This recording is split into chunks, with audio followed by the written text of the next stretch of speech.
Hey, y'all. Welcome back to Come Home with Jennah. I am, of course, Jennah Sears, your most favorite North Texas realtor. And today we are going to be talking about prepping your home for sale. So this is always one of the first questions I get from my sellers. They want to know what needs to be done, how soon they need to have it completed, and what are the bigger projects that they need to consider maybe before they even call me to come over and look at the home. So we are going to dive right in. The first thing that you want to do as a seller to prep your house starts when you purchase your house. So you are going to make sure that you handle upkeep and maintenance. That means if you have wood floors, clean them with the correct solutions. If you have paint, if you have settling, all of these things need to be taken care of consistently throughout the life of the home. And once you do that, when you call me to sell your house, you are going to have far less work to do.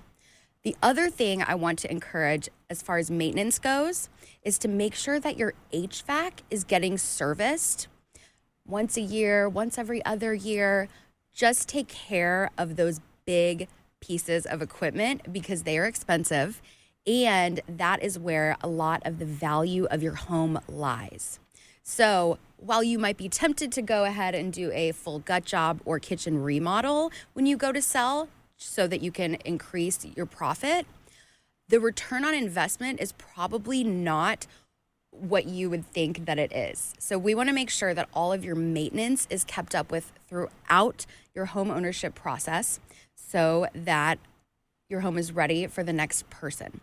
The next thing we want to really pay attention to is electricity. So we want to make sure that all of your switches are working. We want to make sure that all of your lighting is working. And we want to make sure that all of your light bulbs match. Every realtor is going to tell you a different color, but matching is the most important thing. I prefer daylight light bulbs because they take better photos. But as long as they're matching, you're fine. So we are going to maintain. We're going to make sure things work properly. And we are also going to make sure our light bulbs match. The next thing I want to talk about is painting and flooring. So if you were to ask me what most of my sellers have to do prior to going on the market so that they can get the most. So most of my sellers find themselves in a position where they will need to do at least some painting. So this could be paying attention to settling. This could be filling cracks. This could be painting doors and door frames, especially if they're dirty and you can't clean them properly. The next thing that we want to pay attention to is carpeting.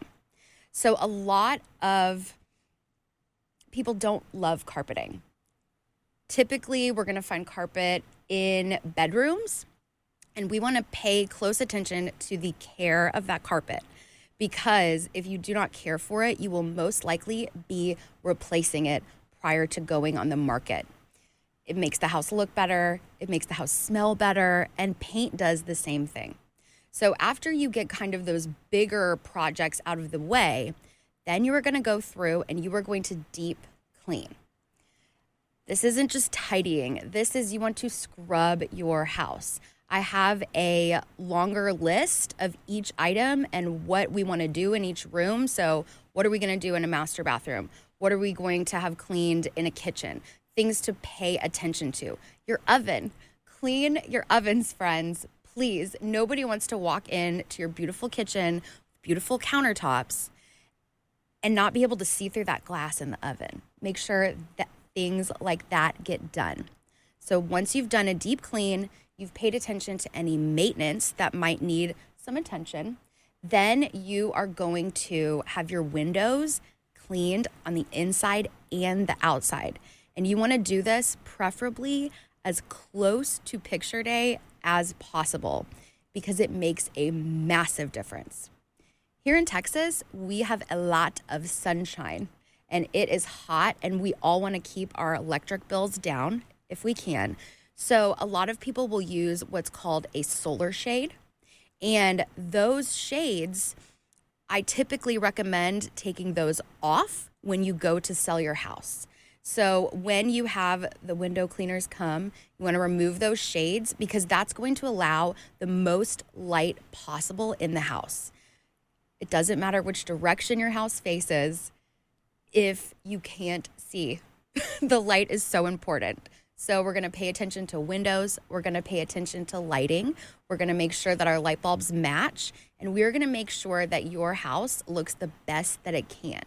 So now that your lighting is correct, your windows are ready to go, we're going to go through and we are going to declutter. This doesn't mean throw everything in the garage. You can throw some things in the garage, but we want clean countertops. So my kind of rule of thumb is anything that is volleyball sized, that can stay if it's decor, as long as there's not too much of it. But if it's smaller than that and it's on a counter, it's gotta go. It's gotta be hidden away. So I would like to not see a coffee pot on your kitchen counter. I love that you have a beautiful KitchenAid mixer. I don't want to see that on the counter.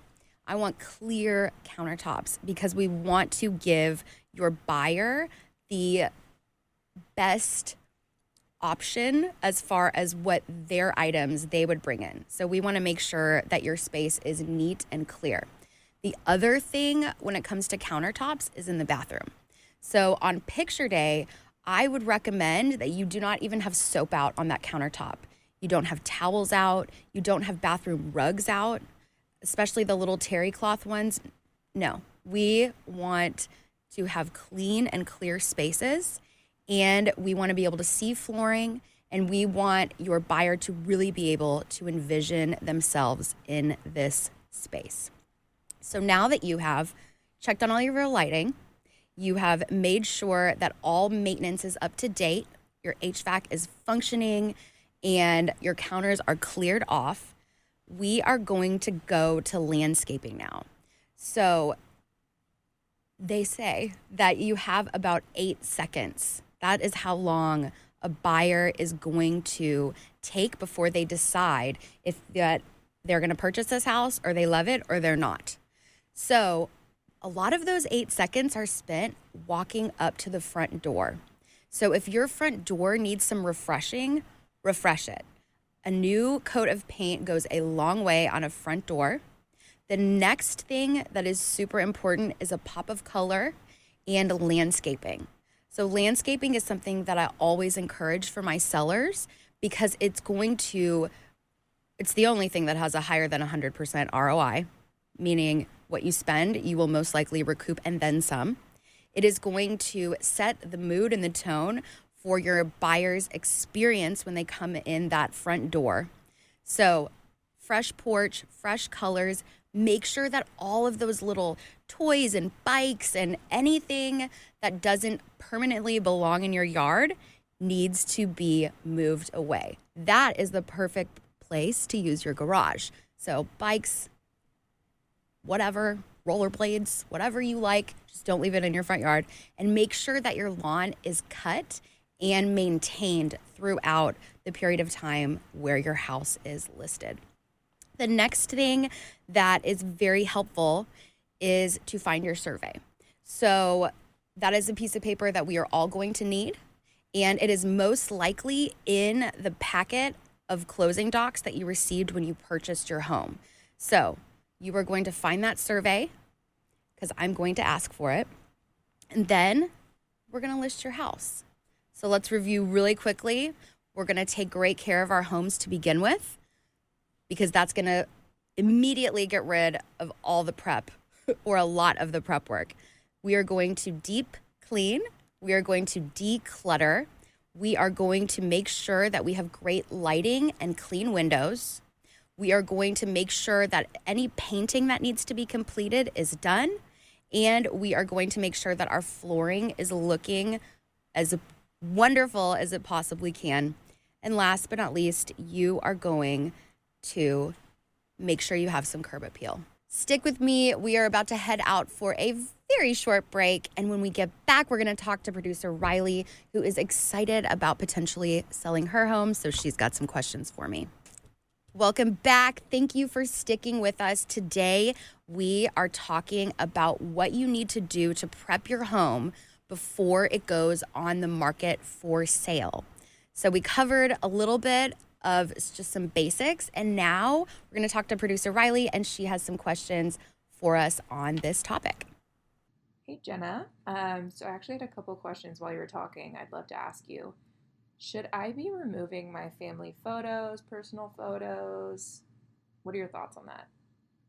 Yes, that is a great idea. Honestly, kids' art and personal photos, we want to remove those because we want your buyer to enable them to envision themselves there. So anything that's over personal, even if you have, a giant sign with your name on it or something like that, we want to make sure all of that stuff is removed. And that also helps by making it look like the space is bigger because it won't be as full. So pictures, say goodbye to them, pack them up, and put them up in your next house. Okay. And then, so with a pool, should I be putting up a fence? Should I be taking it down? Will it be more desirable for families if it's up? So in Texas, you are required, and I'm not an inspector, but I know a lot of them. You are required to have a fence around your pool for safety reasons. So if you do not have that in place, I would absolutely suggest getting that in place because when we get into negotiations with your buyer, they are going to most likely bring up things that are safety issues when they are going to ask for repairs to be completed. So definitely fence that pool. Ooh, that's great to know. I'll take care of that. Also, you spoke a little bit about landscaping. Should I be adding the number or address to like the side of the house? It's sometimes on the curb. So we definitely want your house to be seen, and we want people to know where they're going when they come to visit it and see it in person. So I would absolutely put that number on the house, make it look nice, put it on the curb, because you do not want anyone to say, well, we couldn't find it, so we just didn't even look at it. And then the last weird little thing that I'm very conscious of is scent. So please, when you leave your house for showings, do not light candles. Do not use crazy amounts of Febreze and air freshener. Those smells and scents, they tend to turn off potential buyers because they could come off as you're looking for something. So I think we've all heard about that, real estate agent who bakes cookies or has the cookie candle out at the open house. Personally, I would really stay away from that because you want a neutral, decluttered, clean, and fresh environment for that buyer to come and see. In fact, most of my listings, because houses smell, that people live there, it's not even the good or bad. They just have a scent. So I'll put, they make air fresheners, basically, that detox the air. So they're HEPA filters, they have all this great stuff, but they make sure your house smells like nothing. And that is a super important scent that I think gets ignored when buyers are shopping. But that scent is going to really make an impact on their subconscious. And we don't want them thinking that you're trying to cover up something with some flowery candle. So I hope that was helpful. We actually have a listener question today too. So I think it fits in perfectly. And the listener question asked, do I need to get a home inspection prior to listing my house? Which is a great question. So you can always get a home inspection. But here in Texas, if you get that inspection, you must share it with your buyer. So it has to be shared. So if you get that inspection, just be sure to share it with your realtor and make sure that your buyer receives it. I personally would not get an inspection prior to listing my home because I want the buyer to be a little bit more invested. So when they pay for their own inspection, that kind of gets a little bit of some skin in the game, if you will. So of course you can always get an inspection, but remember you have to disclose and you have to share it. And we want your buyers to buy in to the process. So we like them to get their own inspections. So that is what we have today. Thank y'all so much for coming home with Jennah.